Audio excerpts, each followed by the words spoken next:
waxaa ka hirgelay dalkeennii garoomaha qabtiray barbaartii kubadda heer sare mid loo bogay horyaalka caagiyare ayaa kaa kow horyaalka caagiyare ayaa kaa kow sanad guuridii saddexaad ee xiriirka Soomaaliyeed ee kubadda cagayraha Soonfa ayaa lagu qabtay magaalada Kismaayo ee maamulka Jubbaland waxaana tartankani loo qabtay 6 kooxood oo da'doodu marka ay ka hooseyso 17 sano jirada waxaana finalka tartankan isugu soo haray kooxaha Farjano iyo sidoo kale Gulwade ciyaarta ayaa ahayd mid aad u xiiso badan oo si weyn u soo jiidatay dhammaan bahda isboortiga oo si weyn marka kaga soo qayb galay daawashada ciyaartaasi finalka ee kooxaha dhalinyarada ah ee Farjano iyo Gulwade ciyaarta ayaa waxay ku soo dhamaatay 4-2 ay guusha ku raacday kooxda kubadda cagta ee Farjano oo markaas si weyn ugu dabaaldegay koobkii quruxda badnaa ee maamulka xiriirka Soomaaliyeed ee Soonfa sanad guuridii saddexaad ee xiriirka Soomaaliyeed ee kubadda cagayraha magacaygu waa Cabdullaahi Asad Nuur oo ku magac dheer Cabdullaahi Asad waxaan qaadnay kaabka mini footballka ah waan ku faraxsanahay caawa khamiis waan ku faraxsanahay naadiga walaalahana ee Gulwada aan ka qaadnay alxamdulillah Allah mahad leh مسؤولينتي ترتنكاني loogu dabaaldegay sanad guuridii saddexaad ee xiriirka Soomaaliyeed ee kubadda cagayraha waxaa kamid ahaa gudoomiyaha xiriirka Soonfa ee Jubbaland Aadan Cabdi Faarax Aadan Fanka xogayaha Soonfa ee Jubbaland Asad Cali Daahir gudoomiye ku-xigeenka Soonfa ee Jubbaland Cabdi Wahaab Sheekh Cali iyo sidoo kale madaxa tartamada ee Soonfa Cabdi Shukri Xaaji Maxamed waxaa goobta sanad guuradaasi hadallo kala duwan ka jeediyay Aadan Cabdi Faarax Aadan Fanka iyo sidoo kale xogayaha Soonfa ee Jubbaland Asad Cali Daahir waxaa marti maanta noogu ah gobolka Jubbada Hoose degmada Kismaayo xogayaha guud xiriirka mini footballka Soonfo Xaaji Aadan iyo wafdiga hogaaminayo ayaa nasiib u yeeshay ciyaartii ay ku looltamayeen labada kooxood oo xidigaha degmada Kismaayo xiriirka kubadda cagta mini footballka Soonfo ay ku loolamayeen Farjano iyo Gulwade halkaas oo tartankaasi uu nasiib u yeeshay xaajiga asagoo wafdi wato inuu noogu yimaado gobolka Jubbada Hoose gaar ahaan degmada Kismaayo maamul goboleedka Jubbaland waxaan rabaa khudbadeeda anoo ka faa'iideysanayo koobkaani oo gabagabada ahaa oo 6 kooxood ahaa wuxuu ku soo aaday sanad guuradii saddexaad xiriirka mini footballka ee Soonfo inuu u noqday sanad guuridiisii saddexaad oo ku aadatay maanta oo bishu ay tahay 1 fursad weyn inoo tahay labada kooxood oo ku looltamaya kubadda cagta ee under 17 under 18 xiriirka mini footballka Soonfa ee Jubbaland waxay ahaayeen laba kooxood oo isku awood ah run ahaantii ciyaartooyda looltamaysana ay ahaayeen kuwa tayo leh oo la soo agaasimay oo macallimiinta iyo mas'uuliyiinta markaas daadiinaysa labada kooxood ee ahaayeen laba kooxood oo dhan walba ka dhisan run ahaantiina waxay inoo yahay sharaf xaajigana waxay u tahay sharaf annagana waxay inoo tahay reer Jubbaland sharaf inoo tahay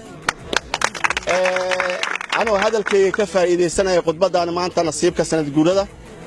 labada kooxood oo ciyaartay iyo 4 kooxood oo hartay waxaan ka sameyn doonaa hadduu alla idmo naadi matala Jubbaland oo la tartama gobolada ama wadamada inagu xeeran oo jaarka aanu nahay sida Ethiopia Kenya Tanzania Djibouti iyo wadamada Afrikaanka kale ee sida Algeria oo kale sidoo kale waxa ayna goobta ka hadlay xubno ka socda wasaaradda isboortiga ee Jubbaland oo si weyn markaa u dhiirigeliyay dhalinyarada da'da yar ee si weyn markaa uga qayb qaadanaya horumarka isboortiga magaalada Kismaayo ee maamulka Jubbaland جانب قبتين دعنا دي صحيح واحد وباحنا ومركو أنه تاجرنا حاجرنا باحن فينا وجارة وباحن فين ديل الأول ما اللي قرب تاجرنا وباحن يعني فرمت إلا صوت اللي هو حن في جهلان لها هنا في العودان يتوجد كأي يتوجد بخوص لقد عندي يتوجد والله باحنا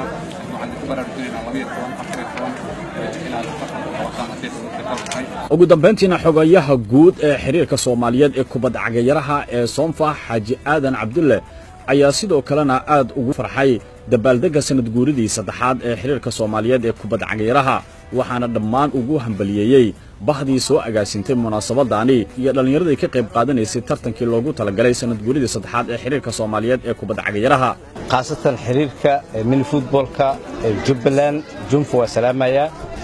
waxaan rabaa inaan dhowr eray halkan ka ilaahdo oo ay ugu horeyso inaan sheego sababta Soomaali mini football waqti ka socdo halkan ugu soo laabtay waxa la socotaan dhismaha xiriirka mini footballka Soomaaliya 2005 markii la dhisay ama la aasaasay waxa la doortay Jubbaland magaalada Kismaayo inay noqoto hooyada hirgelisay aasaaska iyo abuuritaankii xiriirka Soomaaliyeed ee kubadda cagayaraha runtii looma kala harin wasaaradda hambale qaasan u diraya sababtoo ah iyada ayaa ahayd wasaaradii dhistay Soomaali mini football oo maanta kala joogto meel raas caseer ila raas Kambooni hambaledaas iyada iska leh sida alla socotaan Soomaaliya xiriirkeedu waxay ka qayb galeen ciyaaro dibadda lagu ciyaaro ama ahaado World Cup-ki ama ha ahaado kii Afrika waxa soo baxaya sababaha marka hore loo doortay Jubbaland inay noqoto goobta lagu aasaasay Soomaali mini football ayaa soo iftiimaya maxaa yeelay waa la socotaan kabtanka xulka qaranka waa Yunis oo Jubbaland ka socdo sida la wada socotaan taas waxa keenay dadaalka iyo isku duubnaanta iyo ciyaar jaceylka dadka Kismaayo iyo guud ahaan Jubbaland maanta waxa halkan ka dhacaya ama koobka halkan lagu soo gabagabeeyay laguna soo aadiyay aasaaskii macna sanad guuridii Soomaali mini football ee saddexaad lagu soo aadiyay waxay ku tusaysaa leerasaan qurux badan abaabulsaan qurux badan ciyaaraha sida la sheegayo adiga waa soo daahay laakiin ciyaar la sheegay in 6 kooxood ee ka soo qayb gashay meesha ay isu dheelitirnaayeen waxa laga helaa oo kaliya Kismaayo meel laga helaa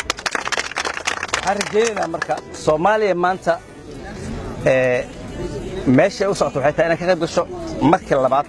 ciyaaraha adduunka oo ka dhacay Australia dhinaca kale gudoomiyaha xiriirka Soomaaliyeed ee kubadda cagayaraha Dr. Cabdiqaadir Cadaay ayaa asna munaasabada aad u ballaaran ee marka lagu dabaaldegay sanad guuridii saddexaad ee xiriirka Soomaaliyeed ee kubadda cagayaraha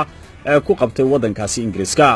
asagoo aad kaga mahadceliyay dhammaan bahdii isboortiga qaybihiisa kala duwan ee ka soo qayb galay sanad guuridii saddexaad ee xiriirka Somva Dr. Cabdiqaadir Cadaay ayaa sidoo kale aad ugu mahadceliyay dhammaan inta ka qayb qaadatay horumarka xiriirka Soomaaliyeed ee Somva asagoo xusay in sanadaha soo socda isbedel xoogan ay sameyn doonaan xilli xiriirka Soomaaliyeed ee kubadda cagayaraha isku diyaarinayo in uu ka qayb qaato tartamo heer caalami ah ayadoo la xasuusto tartamadii ugu dambeeyay oo ay ka qayb qaateen sida ciyaarihii lagu qabtay wadamada Liibiya iyo Tunisia ayadoona maamulka xiriirka Soomaaliyeed ee kubadda cagayaraha isku diyaarinaya ka qaybgalka tartanka kubadda cagta ee World Mini Football ee lagu qaban doono wadankaasi Australia sanadka cusub ee 2019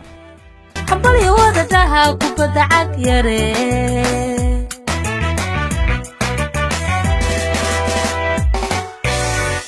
دايرتي هربرو دقاقي واكو قوشي هنتي واكو هلينكي حقاق مري